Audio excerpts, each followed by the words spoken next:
Hello, hello, scholars. How are you all doing today? I hope everyone is doing good and feeling good and smiling and happy and ready to work. Okay, so today we are going to be learning. This is in Social Studies Weekly. So this assignment is a Social Studies grade, and we're going to be talking about Black gold, okay, and how it helps create statehood for Oklahoma. And you might say, gold is not black. Well, when you're talking about oil, uh, it is black because oil is very valuable.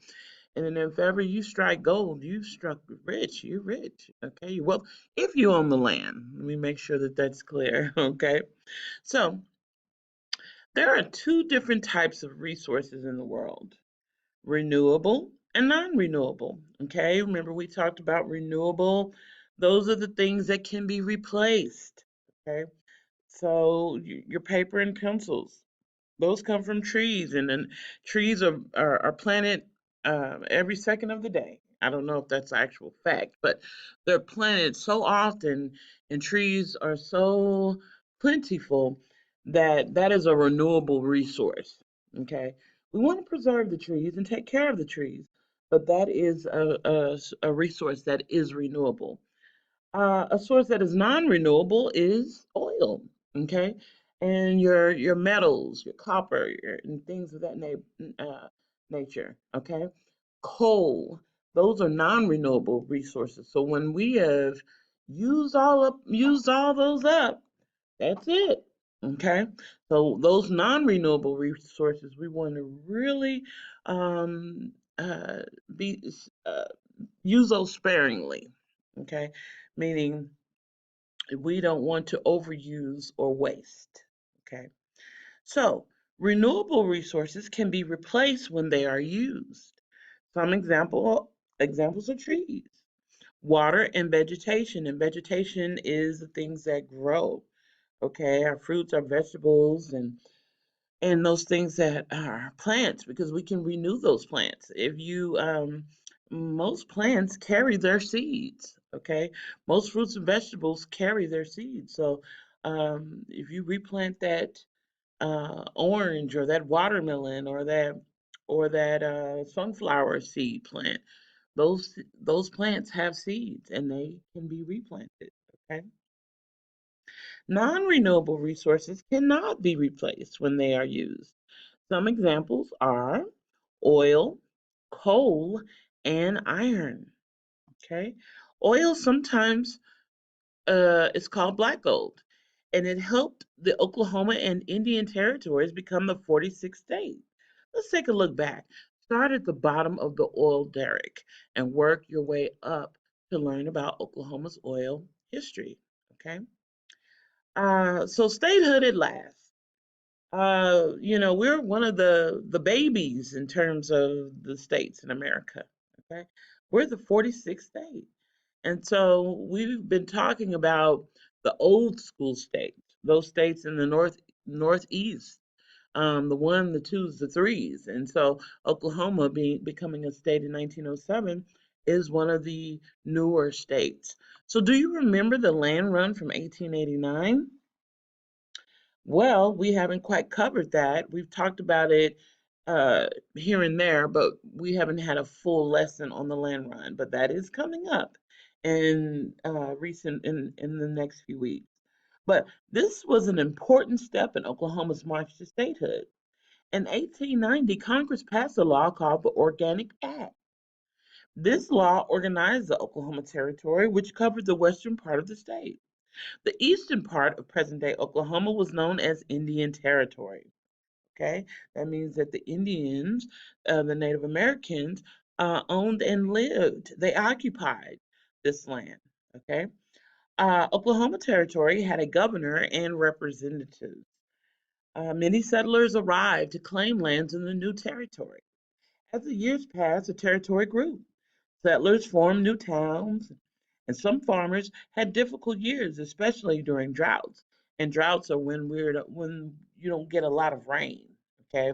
And when there is a long time since since it rained, um, the land can dry out. We need the rain, okay? Because we use it to drink, we use it to uh, shower and bathe, we use it to clean and everything else. So water our plants.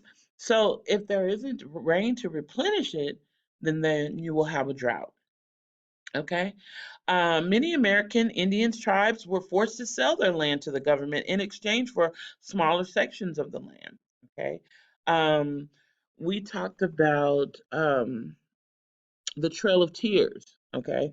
And that was a very uh, sad time in history, the Trail of Tears. And some of you were really impacted by that story that we read about in our Wonders book, but they were forced. It wasn't voluntarily.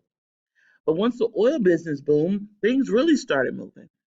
New railroad tracks reached Bartlesville, connecting Oklahoma's oil rich fields to the Kansas oil refinery that could turn the oil into useful products.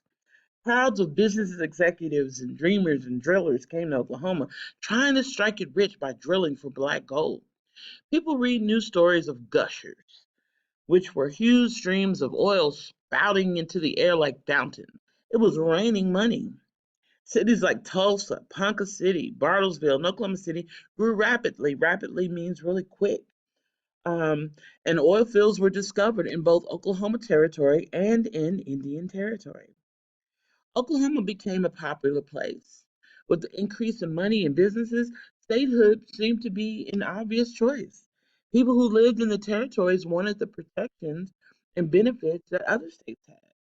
The U.S. wanted to add oil rich land, profitable businesses, successful workers, and new population centers to the country. Many tried to get Congress to consider separate statehoods for Sequoia, the Indian Territory. The U.S. decided that the best way would be to join Oklahoma and Indian territories in one state. Oklahoma was granted statehood in 1907. So this is a timeline. Remember, we did a timeline. This is not on the horizontal timeline that you guys are familiar with. This one is kind of like starting from 2000 uh, down to 1859. The energy industry provides jobs to 25% of workers in the state. So let's start down 1859. I always like to go in chronological order. So in 1859, workers find oil on Cherokee land while drilling for salt. And then in 1897, the Nellie Jonestown #1 well near Bartlesville begins producing oil. It is Oklahoma's first commercial oil well. Then in 1899, the railroad route is completed and oil is shipped from Bartlesville to Kansas. And then in 1905, a large oil field near Tulsa is discovered, known as the Glen Pool. Then statehood in 1907. Then in 1928, an oil well is completed near Oklahoma City. Eventually, an oil derrick is built in the garden of the state capitol. And then in 1930, the Wild Mary Sudic well gushes oil for 11 days, spraying oil as far as 11 miles away. Can you imagine the money? Okay. Oh, wow. I mean, for 11 days?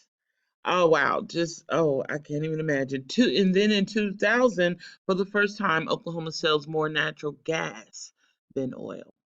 I'm going to stop it here. We're going to talk more about this in class, but I want to hear your thoughts. So make sure that you respond to the question that will follow this video, and I will see you all in class. Have an amazing day. Take care, guys. Bye bye.